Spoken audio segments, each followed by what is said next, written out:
Hey all, welcome back to Gadfly, the podcast about third parties, fringe candidates, and just generally weird American electoral history. I'm Dusty Wilson. I'm Una O'Leary. And I just realized I have laundry going, so sorry about that background noise. Look. Okay.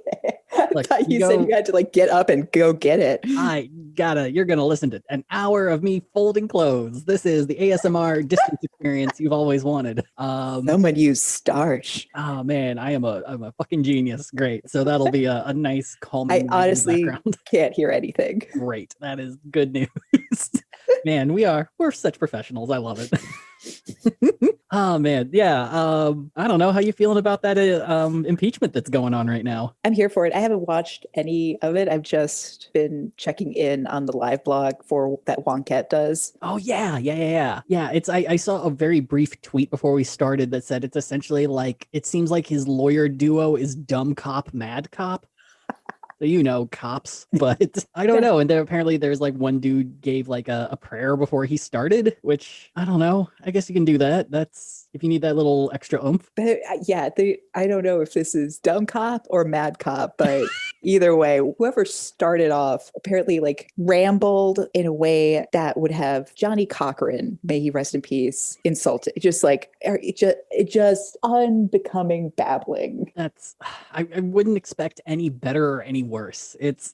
It blows my mind. But once again, this is, if there's any moral that I would love to push from this impeachment, always pay the people you hire. Because one day you're going to need those people who are actually good at what they do. Yeah, it's not so much that you get what you pay for, but you definitely have repercussions for what you absolutely did not pay for and were asked to. Yeah, sycophants will do some things for free. Being a lawyer is not one of them. Unless you're Rudy Giuliani. Oh my God. And even then, he still can't get on. That was another thing I saw on Twitter, which is so many people being like, I thought Rudy Giuliani was the worst lawyer Trump could ever have, and now I believe I owe him an apology. Well, the thing is, Ted Cruz already volunteered to be his lawyer for this. I don't know why they never. That would have been an improvement. At least Raphael would, lawyer. At least he has that bit of performance background. At least he can string together sentences, even if they make you want to punch him in his fucking face. Yeah, I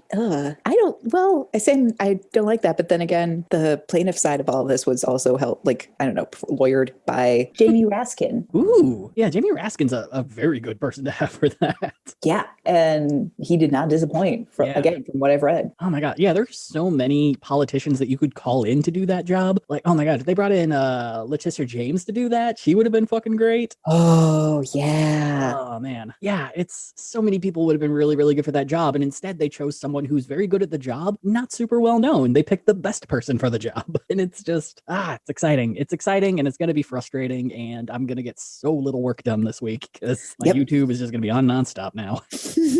I feel like we should, this is where the real panic wall has been coming for me, in that, again, since January 6th, I feel like I should just be allowed to stop work and live stream whatever the fuck is going on, because something's going on every other day. And I would like the time to watch and process it in real time. Oh, 100%. Yeah. It's this whole idea that, January 20th happened. We're all fine now. And it's no, we're not. Oh. I mean, some of you might be fine, but some of us are already getting really worried that Joe Biden's using basic math to try to explain how he's really giving us $2,000 and how easy that is to turn into a 2022 onslaught. It's just, oh my God, it's Una, it's not great. It's just a reoccurring Rihanna gift. Look, it's never underestimate Democrats' ability to lose when it's so easy not to. They did learn from Obamacare in how they did not advertise accurately or at all, and then got trounced in the midterms afterwards. And this time around, they're saying no, we did that. The money that you're getting, we did that. We said we're going to do it, and now we're going to do it. And sure, it's 14. It's not. Well, and if you make less than 50 grand, less than 50 grand in 2019.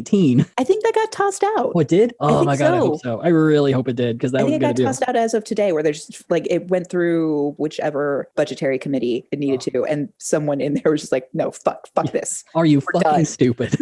We're done. We're not playing this game. Yeah. Last time Joe Manchin forced me to do something. God. Well, you know what? This is already a really frustrating start, and Una, I've put you through a lot of frustrating times. So this episode is an apology of sorts. It is, you have dealt with so much and been such a trooper for over a year. I'm so tired.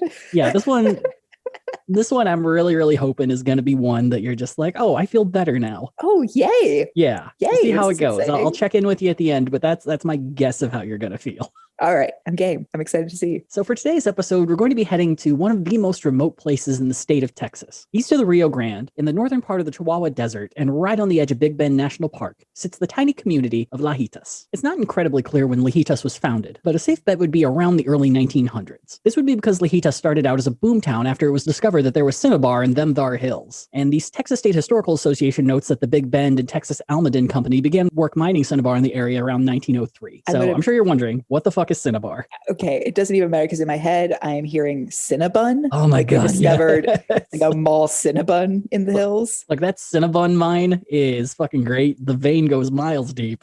I'm realizing how hungry I am right now. Oh my God. And now hunger doesn't matter when it comes to Cinnabons. I would happily eat a quarter of a Cinnabon and then like question my existence for the other 3/4. So cinnabar is super valuable because of mainly what's inside it, and that is mercury. Oh! And, we all know that is the most safest naturally occurring liquid metal. And we know it is the most safest because it's the only one.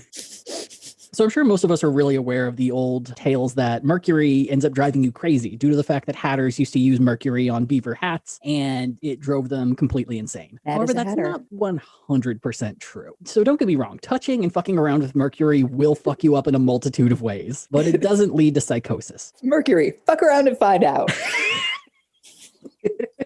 It is on that branch of the periodic table. I think it's noble gases. Yeah. It's FA for fuck around. Love it. Perfect. So some of the real symptoms of mercury poisoning include muscle weakness, loss of coordination, numbness of the hands and feet, skin rashes, anxiety, loss of memory, speaking issues, hearing issues, and vision problems. All of these things are really, really great when you are very deep in a mine. And when you put it in that context. Yeah, it's not a great start. I mean, look, black lung sucks. Mercury lung will fuck you up. Although my favorite story of mercury poisoning was hearing that Jeremy Piven had dropped out of some show he was in because he ate sushi every day, and a lot of fish that are overfished contain mercury because we've polluted our waters. Look, I'm really glad that Jeremy Piven found an excuse for cocaine, allegedly. Anyway, but some of the more long-term effects to mercury, if you're handling it every single day, liver and kidney problems are really big, but also memory loss, and your smarts go away. Like you just get actively dumber the more you handle it. And so you're losing your memory. You can't really smell or talk super well. So obviously it's going to come across as madness, but technically you're not mad. You're just poisoned. Right? So the other big problem with mercury mining is that you have to be so fucking careful when you're mining it, because since it's a liquid metal, it kind of has a habit that if you drop it, it's hard to pick it back up. And if it ends up in the water supply, it's fucked. It's just gone. And some of the worst environmental disasters in the history of mining come from cinnabar and mercury mining. Oh, this hurts my heart. But lucky for us, this doesn't seem to have happened in Lajitas. Hey, good job, Lajitas. That's a win. We're moving up. And typically in this podcast, this means we're going to be talking about like the first governor with mercury poisoning. Yeah. I'm waiting for the other shoe to drop. Dusty. It's gonna be fine. Oh my God. So the town did end up growing more and more as boomtowns do, with people showing up to town really wanting to mine that mercury. And before long, the town gained its first two cornerstones of the community that exist to this day: the Lajitas Trading Post and the Lajitas Cemetery. The cemetery itself, it's pretty cool. It's surrounded by just a bunch of wrought iron gates and fences. It looks really great if most of your high school days are spent hanging out at Denny's at 2:30 in the morning and writing A, B, C, D poetry about how life is weird. You don't need to come for me like that. Maybe I did, Dusty. Maybe I would like the cemetery. By the 1910s, the town became a bit of a hotspot to hang out for Mexican revolutionary Pancho Villa, and America, being the freaking buzzkill that it is, reacted to Villa hanging out in Lajitas by sending in World War I hero General John Blackjack Pershing to open a cavalry in the town. By the time they got there, Villa was gone, never to return again, and General Pershing would occasionally send people out to try to find him, but never succeeded. Just find drafts of his AB poetry lying around.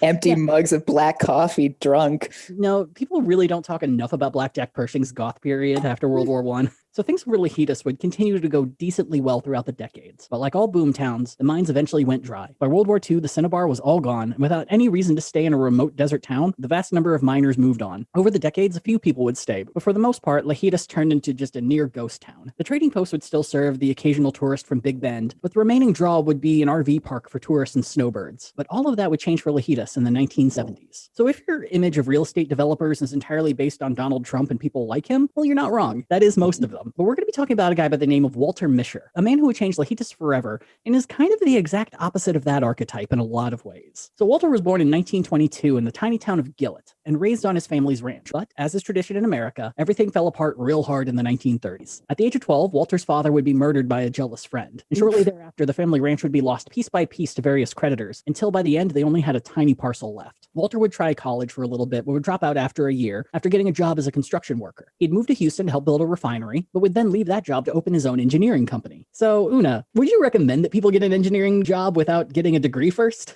Honestly, if you have on-the-job experience, which it sounds like he did, maybe. Yeah, I mean, it definitely seems like that thing during the 1850s where it's just like, you want a lawyer? Go west. You can do it. Have fun. Figure it out. No one's dead yet. Keep going. Walt seems like a good guy. Let him build a refinery. He's been around one. He gets it.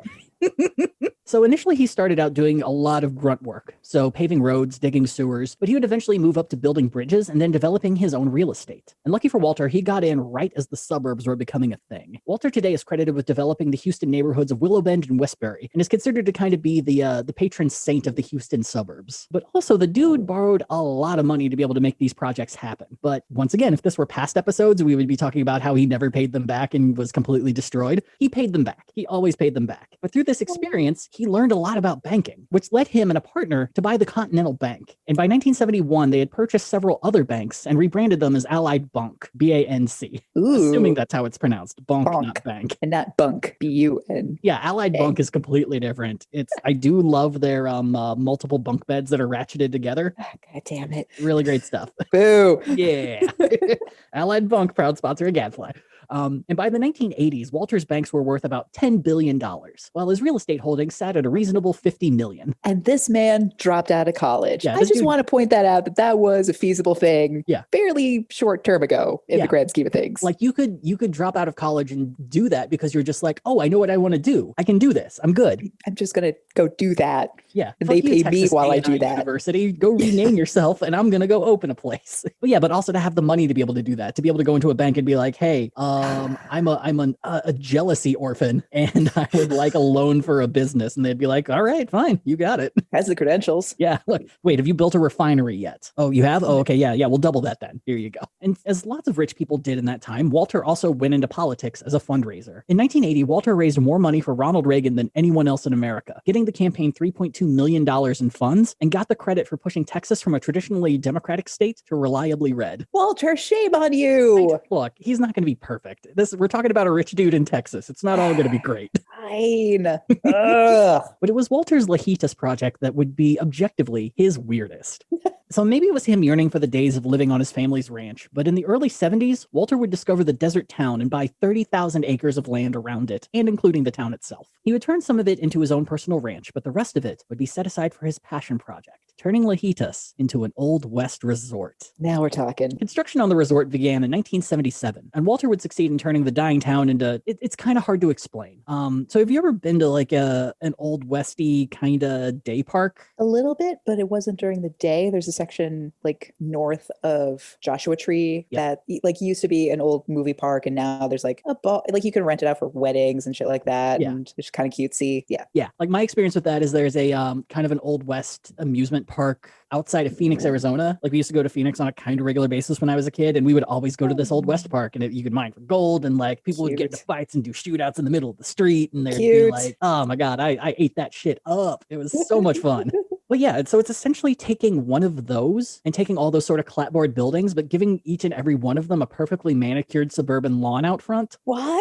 It's a severe clash. It does not feel right. Oh. And I imagine that's just because when you think luxury, you don't think desert. You think grass and lushness and just a pretty environment. And I mean, there probably is a market for getting people to come to an old West town and stay the night. But if you're, advertising it as a luxury resort, like you're going to get a few Karens who are mad that, sand got in their kids' shoes. It's if you're putting out like Kentucky green lawns. That is exactly the color of the lawns, yeah. In the middle of the goddamn desert of Texas. Well, here's the thing. It's like, Walter, is this another suburb or is it a resort? Like, why not both? But that's where it gets confusing. It's like, no, if it's a resort, yeah, you know what? I don't need the grass. I do need something shiny and distracting, but I'm also only going to be here like 3 to 5 days with my shitty children, my deadbeat wife.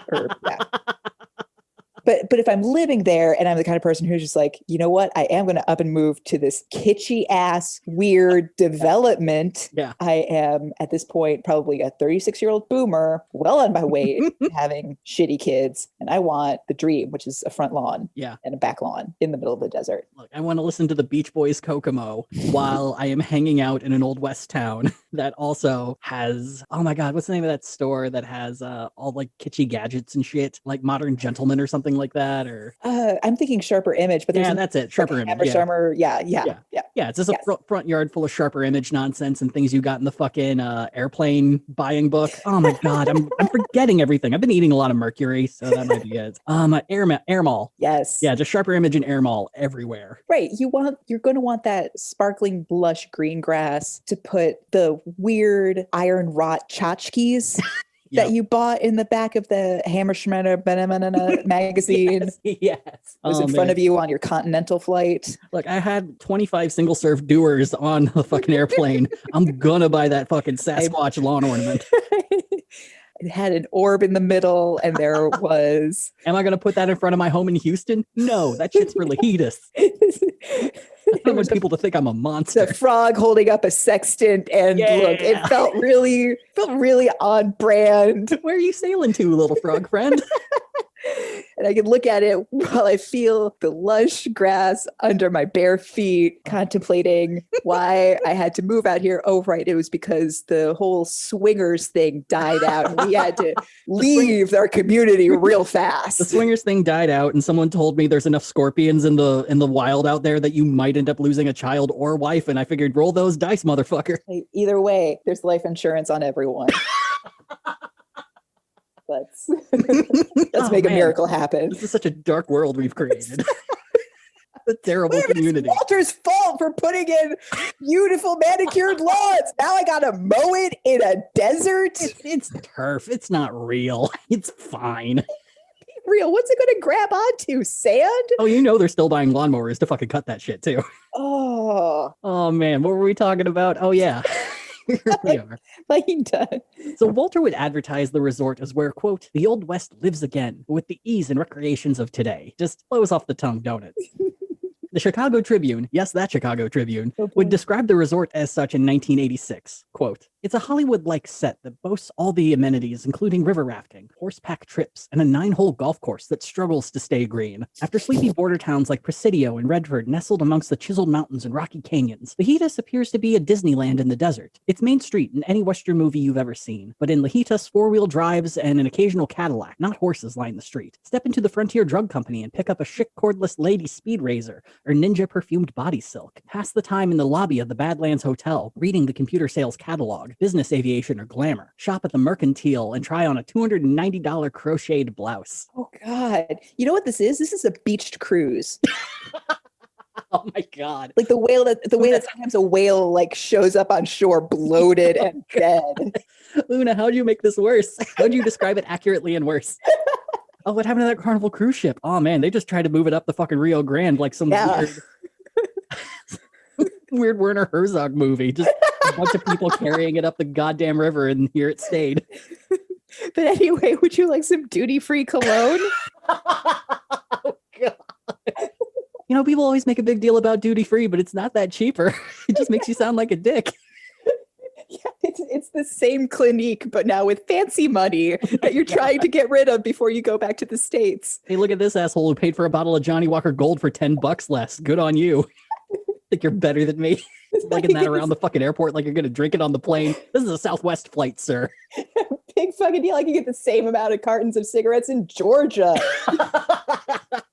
Look, if this were a JetBlue flight or like, oh man, what's the really Spirit Air? Like Spirit Air, I could totally see someone like bringing in a couple handles of, fucking bourbon and just letting loose. That's a fucking party, a party in the goddamn sky. But unless you're doing that, the duty-free shop is just there to prove to everyone you suck. Wait, Dusty, did we just hit on like an amazing niche grift where we buy insane amounts of tobacco products and liquor, get a Spirit airline ticket, and then walk around and being like, hey, do you want some knockoff duty-free products? Look, if there is anything I learned from my one Spirit Air flight, which not gonna lie, I fucking loved it. I upgraded to first class, which is just moving from a cramped seat to a lazy boy that got bolted down to the floor. And if there's anything I learned on that flight, the hostesses will not fucking stop you if you do that. They are too busy talking about everyone else who sucks. And they're not wrong. Oh my God, yeah. Oh, and by the way, a crocheted blouse, would that actually be comfortable? And is it $290 comfortable? And I remind you, you're in the desert. My guess is it looks cute in 1982. And God, we are talking 1980 colors. And it would also leave an insane sunburn pattern. Oh God. I went to a beached cruise and now it looks like I got caught in a fishing trawler. Anyway, how was your weekend? I'm just spackled with little red dried skin. Oh God, oh no. I forgot about that part of the sunburns. Living in Chicago where it's just winter and staying inside. Yeah, where you're lucky if you get enough vitamin D. Anyway, so by the mid-'80s, how the resort was doing, as we say here, depends on who you ask. If you asked Walter's friends and his accountant, they would say this whole thing was a huge fuck-up and was losing him a ton of money on a regular basis. But according to the resort employees, the whole project was helping rake in millions of dollars for Walter. Not only was the resort expanding by turning Blackjack Pershing's Oldham Cavalry Post into a second hotel, but condos and private homes were also being built for vacationers that just wanted fucking more and actually wanted to kind of get, a getaway home in the middle of the fucking desert. And the resort's general manager also teased the Chicago Tribune with future additions, such as a barbershop and beauty salon, as well as a pool hall filled with Pac-Man machines. Okay, I'm starting to warm up. Yeah, that's what got me as a kid. As a kid, the one trip that I had where we went to Disney World or Disney, whichever one's in Florida, looking back on it, I think we got that trip because my parents agreed to go to a timeshare presentation, because I do remember part of the vacation of me being in a room with a ton of other kids and there was a Pac-Man machine and a Miss Pac-Man machine. And I remember just like fighting like hell to get on that Miss Pac-Man machine. And then an hour later we left. So looking back... I think that's how that went. Totally standard. The other thing I'm realizing too with this whole Lajitas thing is like, yeah, this is totally what, like, I'm realizing too, this is what Disney World, the one in Florida, does. Like, I'm sure there are people who like straight up own a condo in or next to the park. The problem is like, I judge those people too. Like, I don't like them either. So that's why I'm coming into this heavily prejudiced. But when I saw, a room full of Pac-Man machines, little me was just like, all right, this place sounds fucking rad. Yes, please. I am listening now. I'll buy some duty-free taffy. Let's do this. It's kind of a huge change for folks who have remained in Lajitas long after the Cinnabar went dry. But really, the locals reacted to all of this with nothing more than just a really chill shrug. For some, it was actually just a welcome chance to work near their home. But for others, they just viewed it as nothing more than a bunch of new neighbors. And we're like, yeah, there's a lot of construction going on, but what the fuck are you gonna do? Beats the minds. And the thing, though, is this casual attitude towards the wealthy tourists would change on one really fucking weird night. As legend has it, in February of 1985, Walter invited a cadre of his most powerful friends and politicians from Houston to his resort for a museum fundraiser. However, as fate would have it, a snowstorm hit in the middle of the fucking desert. But the high desert, they get snow. And with all that probable 1 inch of snow, everyone decided it would be safest if they just stayed the night and got frickin' hammered at Walter's bar. Yes, lit AF. And what usually happens when powerful men get wasted on Lone Star beer and mid-level bourbon? Well, they decide it's time that the town their friend owns should get a mayor. And lucky for everyone at the bar, they're all nominees. Oh, no. And while there are a handful of locals at the bar, the vast number of voters were Walter's rich Houstonians. And after a quick vote, the Houstonites coalesced around construction company owner Tommy Steele for mayor. And it probably helped that Tommy's sole issue was getting a snowplow for the town. And while this decision was probably made in good fun, it really pissed off a couple locals, including Bill Ivey. Bill happened to be at the bar that night with a few locals and simply told the Associated Press, quote, Mr. Steele was elected that night by saying he was going to get snow moving equipment for Lajitas. We don't agree with that. But it was probably the bigger issue that Houston is a 10-hour drive from Lajitas. Yeah, Yeah. It's completely on the other side of the fucking state. And yeah, I'm probably bringing a bit of my Appalachia to this, but if you get someone from 10 hours out of town who makes more money than you've seen in your fucking life and suddenly they're like, I'm your mayor, fucking deal with it. Even if it's a joke, it's going to feel insulting.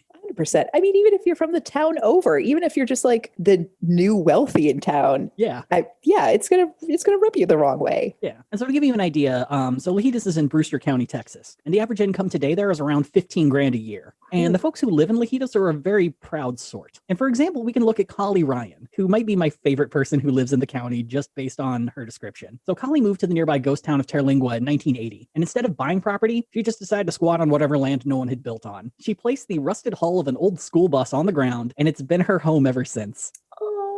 She has a no trespassing sign on the path to her bus, but as she puts it, quote, people tend to know if that sign applies to them or not. Nice. And she still lives there to this day, painting honest-to-God gorgeous mandala designs on old hubcaps for cash. Oh, you can also buy her CD for $5. Living the dream. So yeah, so when a pack of rich fucks buy the whole town and then decide drunkenly to ignore everyone who lives there and just declare their own mayor, it really shouldn't surprise anyone that a few locals wouldn't take that too kindly. And Bill figured that if Lajitas now has a mayor, then by God, they ought to have an actual election for the job. It turns out Bill Ivey was friends with the perfect candidate to square off against the Houstonite bloc, and that would be Clay Henry. Clay was a pretty solid embodiment of the Old West sort. When he was nominated to face Steele, Clay was middle-aged and a single father of one son, who was named Clay Henry Jr. He was known to be silent, stubborn, but very much the kind to keep the peace so long as he was left alone. Bill would tell the AP that while Clay didn't talk about politics, he felt his beliefs lied somewhere between Pope John Paul II and Pat Paulson, a comedian who ran regularly for president from 1968 to 1996. But Clay did have a dark side. Locally, he was known at best to be a champion-level drinker, and at worst, a complete alcoholic. In fact, it wasn't out of the norm for Clay to be able to finish 35 to 40 bottles of Lone Star beer in one day. That's not good. And when he had too many, he was also known to headbutt anyone who pissed him off. I should probably also mention, though, that Clay Henry's a goat.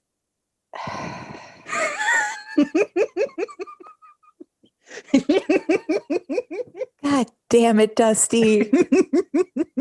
So I'm sure you're wondering, how the fuck can you put a goat into a political race? Well, here in America, as we've said in previous episodes, we have a ton of rules for who can run for office and the qualifications you have to have before you run. But these rules change state to state, but also pertain to places that are allowed to have governments. The country can have a government, a state can, a county can, and cities, towns, villages, and townships are allowed to have them. But once you get below the status of a city, town, or village, things get a little murkier. In America, we call these unincorporated communities. And typically, these are small towns that don't have their own direct form of government. They often get their civil services directly from the county or their township. But the fun thing is that if a community gets the urge to do it, they can pick an honorary mayor however the fuck they want. For example, let's look at Dorset, Minnesota, population 24. In Dorset, Minnesota, they choose their mayor each year at the Taste of Dorset Festival, which also features, as they call it, the world's shortest parade. To be considered for mayor, a resident has to pay $1 to place a name of their choice into a hat. At the end of the day, a name is pulled, and that person is mayor for the year. In 2012, Bobby Tufts won, becoming the town's first 3-year-old mayor, and he would win re-election the next year. In 2014, the town would get their first double-digit aged mayor via 16-year-old Eric Mueller, but would then return to preschool mayors with the election of 3-year-old James Tufts in 2015 and 4-year-old Gwendolyn Davis of 2016, despite the fact that Gwen lived in Utah. So yeah, so it's getting to the point now people are coming from out of town just for the chance for their kids to be mayor of Dorset.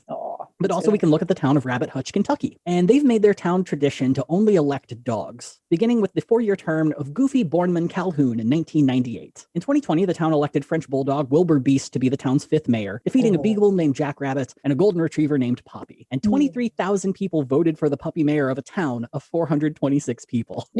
You know, historically, 1938 seems to be the first year that America elected a non-human to office, when a mule by the name of Boston Curtis won the GOP primary for precinct committeeman in Milton, Washington. He ran uncontested, got 51 votes, and supposedly no one knew he was a mule until after the election. So it turns out the Democratic mayor of Milton, Kenneth Simmons, entered Boston into the GOP primary to embarrass the Republicans, but also proved that voters often didn't know who they were voting for in the primaries, which in 1930, yeah, it's probably pretty tough to know who your nominees are. Yeah. And in a bit of fun, he actually got the mule to leave a hoof print where you're supposed to put a signature that you're running for office. All right, that's cute. Like, it's got to be legal. And technically, Boston Curtis served as the GOP committeeman. Oh for boy. that cycle. Which brings us to our new pal, Clay Henry. So Clay was born in Lajitas in 1970, and I mean, look, he's a goat. There's not much to tell. But a goat is nominee isn't as dumb as it sounds, at least in Lajitas. In 1986, 100 people lived there full time in the town, but so did 20 goats. Literally 1/6 of the town was pure goat. And of the goats, Clay Henry was hands down the most famous. At some point, Clay's owner discovered that this goat fucking loves to drink. And if you live in the middle of nowhere, and it's a solid 3 decades before the internet and Netflix, you have to find entertainment where the fuck you can. And drunk animals, well, that shit is fucking hilarious, especially when the nearest movie theater is about 15 minutes away. Laverne, I will get your beer soon.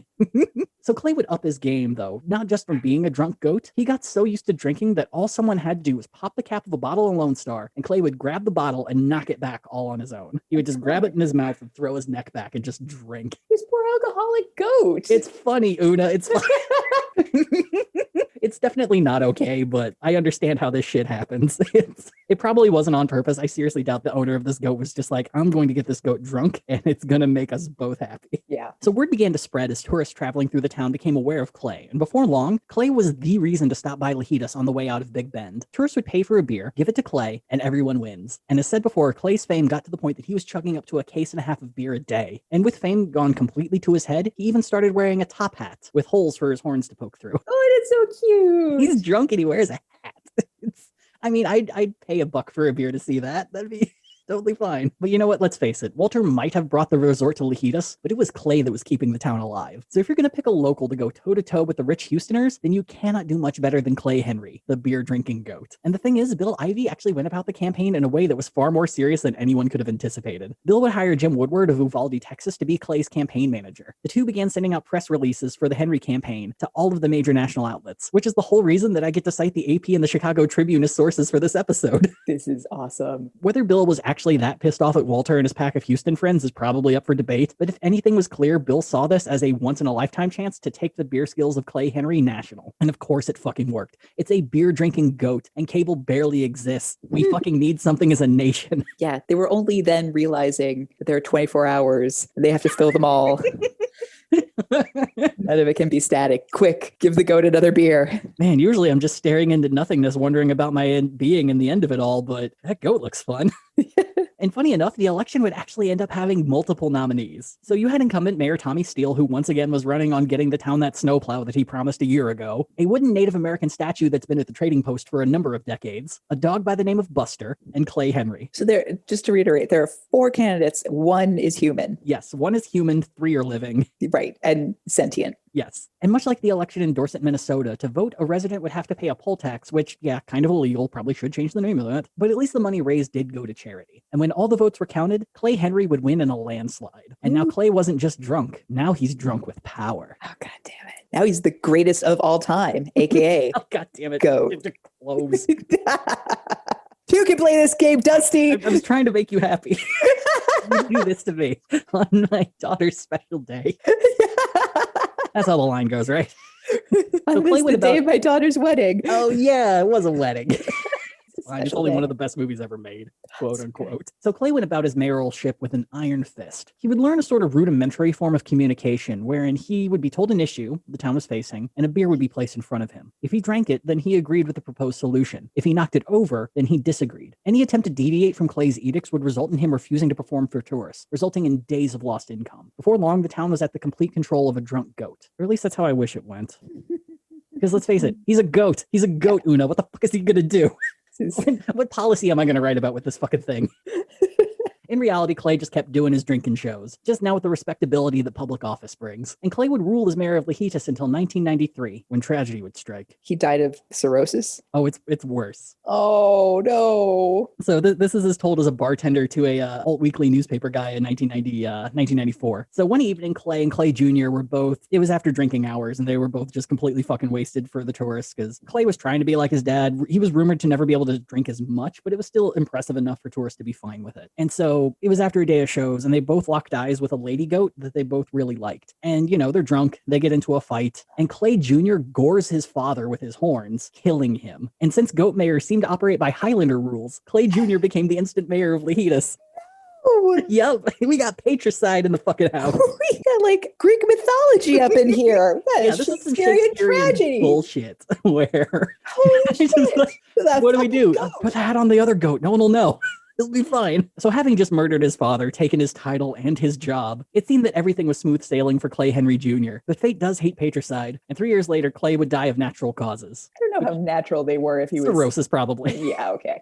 And since Jr. died in the midst of his term, the town chose to opt out of a special election to replace him, choosing instead to wait until 2000 to elect their newest mayor. In their first election since 1986, the field would once again become very crowded. The Trading Post wooden Native American statue would run again, another dog would run, this time it was a good boy by the name of Clyde, and filling out the ballot was Clay Henry III, Clay Henry's grandson. Oh my goodness, now we got a political dynasty. Yeah, this is name recognition. This is a tight fucking dynasty we have going here. Once again, the goat vote would turn out, and for the third time, the folks of Lajitas would elect a professional beer-drinking goat as their mayor. Clay III would be faced with far more issues this time around than compared to his predecessors. The high watermark of Clay's tenure would be the opening of the Lajitas International Airport in 2001, which was entirely created to cut down on the 10-hour commute from Houston and hopefully entice a more worldly clientele to the suburban Old West resort. And how'd that work out for them? Not well. Turns out not a lot of people still don't want to go to the middle of nowhere for a fucking resort. But we'll get to that because an even worse tragedy is about to strike Clay Henry III. So, an Austin businessman by the name of Steve Smith was visiting the resort with actress Ann Archer and wanted to show off Clay's notorious love of beer. Now, Ann Archer has been in a bunch of movies, most notably Clear and Present Danger, but most folks our age probably know her as Dennis and Dee's mom from It's Always Sunny. But the problem was, it was a Sunday, and any kind of booze sales were completely illegal. But lucky for Steve, he saw a dude by the name of Jim Bob Hargrove and his buddies enjoying some previously bought beers next to Clay's pen. Steve asked for a beer, Jim Bob gave him one, assuming it was for Steve, and when he saw Steve give the beer to Clay, he got fucking pissed. Jim Bob continued drinking throughout the day until he was completely drunk by night. And that night, he crept into the mayor's pen and he cut off his testicles. That's right, we have unwanted amateur surgery. What? Yep. Wait, okay. So Jim Bob sees that one of his hard-earned beers that he gave to a human, that human gave to the goat. Yes. And rather than take it out with the human, who should have kept his goddamn beer, he took the cojones of the mayor so that the mayor could never again create another little hard-drinking goat. Yep, he ruined the dynasty in one drunken night. Why?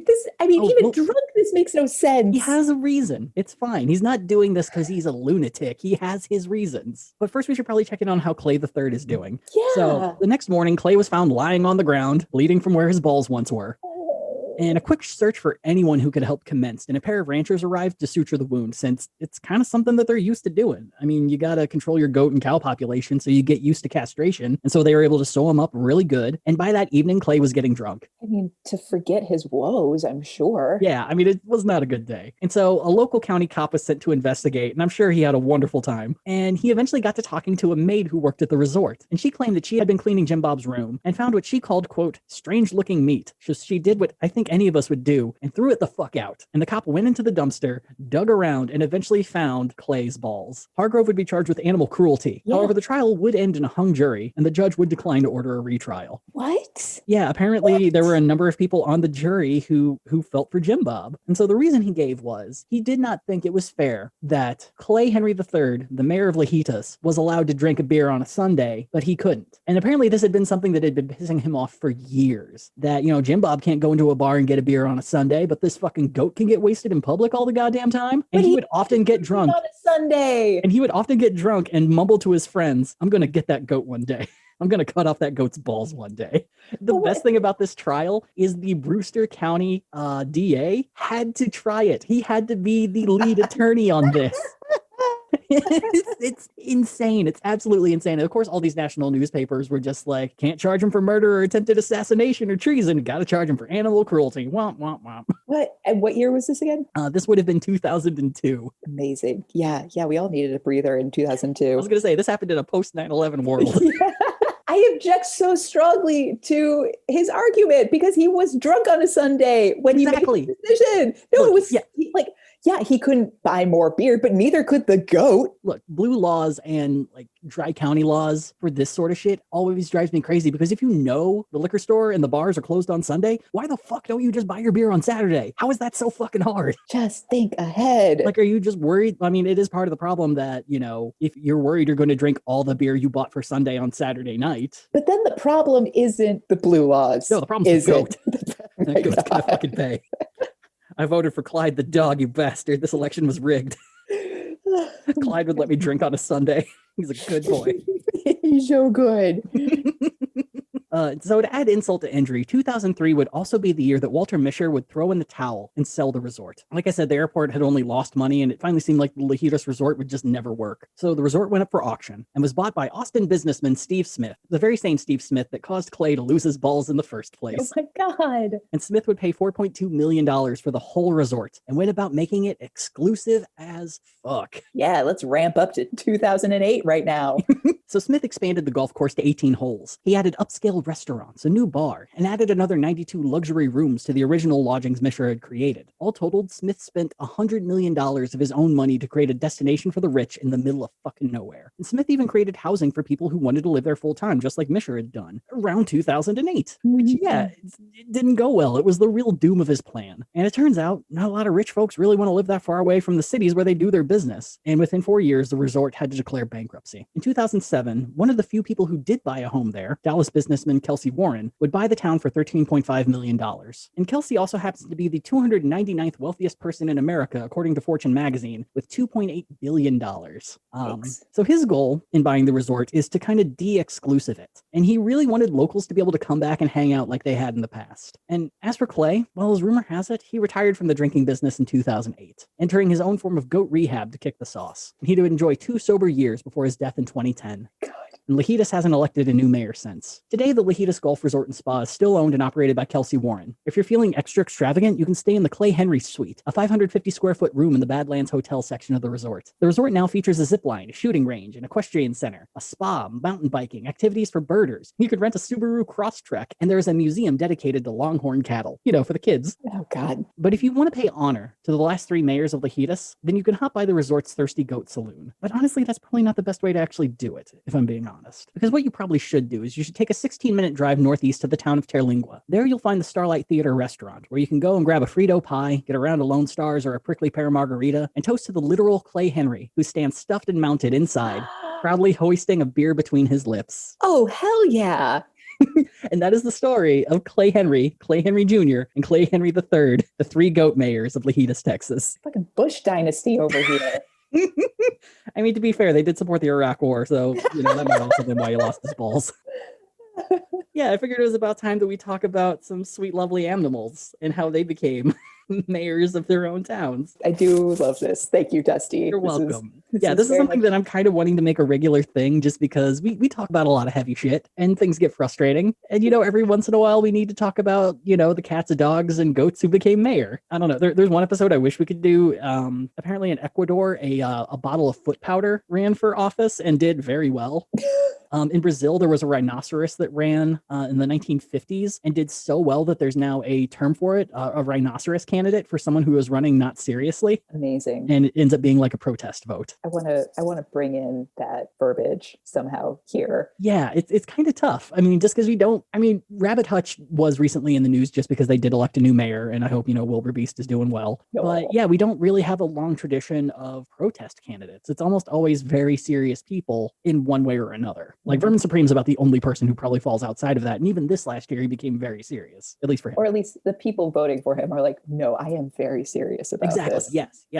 So yeah, and it's, it's just part and parcel of our culture that when you have like, oh, you got to vote for one or the other, it makes it really, really hard to be like, no, I'm going to vote for this goat because fuck both of you. Going with the goat, GOAT.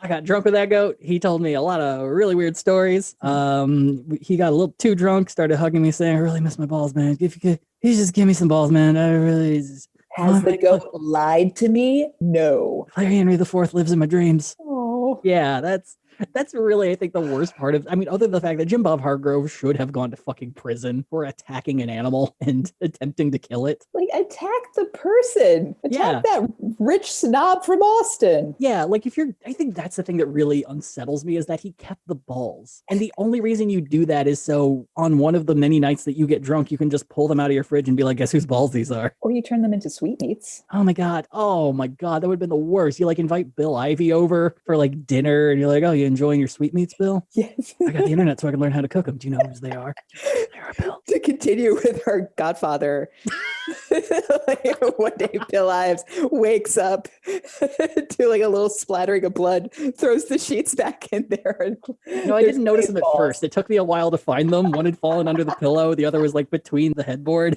the floor. It was kind of slimy. It was Yeah, really it's bloody. like, oh man, this is an inconvenience. How dare you ruin my carnival cruise on land living? Oh man. But yeah, that's a story of the Great Lajitas, Texas. Hopefully one day we're rich enough to go there and Yes, big enough Lone Star to do that goat proud. the Gadfly 50 States tour. Sweet Absolutely. Lord. Yeah, if we ever start going on tour for this, then we have to go through Lajitas. Or I mean, the Starlight Theater does do regular shows. I don't know how they would deal with an episode like us redoing this episode for them. Would be fine with it. Oh my god, it'd be awesome. Be like, we will get drunk, we'll tell you the story. There is no cover. Terlingua also has a it's pretty much a ghost town that they've turned into kind of a real town. It's really, yeah, there's like a bunch of abandoned buildings, and the buildings that do exist, someone essentially just put a sign on the front and it's just like, this is the general store. I've changed nothing inside. Oh, they have a farmer's market. Yeah, it honestly seems like a cool fucking town. It seems like one of those neighborhoods that feels like it would be super conservative, but is so detached from the rest of the world that you get a lot of like fun hippie artists. You get a lot of just like the folks who live on the outskirts of society who are just like, I just want to be here alone with my hubcap painting girlfriend. And hell yeah. No, that's a lot of the areas around like Salton Sea and Joshua Tree National Park. Same thing. High desert people, man. Yeah. Oh, little strange. Man. Well, yeah, well, here's hoping we get to see y'all if we ever go on tour in this post-COVID times world. And, if people want that at some point. But thank you all for joining us this week. We'll talk to you next week when it's going to be a rough time. So when you listen, it's essentially... Hold this episode close in your heart. Hug it tight. Imagine yourself on a front lawn of AstroTurf and in third-rate whiskey. Yeah, because next week we're going to be talking about the two worst archetypes of the mid-90s, pretentious performance art and early internet edgelords. Oh, my skin is crawling already. Oh, it's awful. So we'll see you next week, probably, on Gadfly. Gadfly is a production of Added Serotonin. Our episodes are edited by Brianna Valentine of Rem Alternus Productions. Our theme song is Sophomore Makeout by Silent Partner, and you can find us on Twitter and Instagram at GadflyPod. Ready to level up your cosplay game? Check out the Geek Forge on Etsy. With a variety of props to give your photos that extra spark, you'll find just what you need. Hold magical fire in the palm of your hand, or take a potion to restore your mana. With a large variety of colors, you can choose your own magical flavor for your cosplay. Bring drama to your photo shoots with these vibrant props and more, all available at the Geek Forge. Are you ready to level up your cosplay?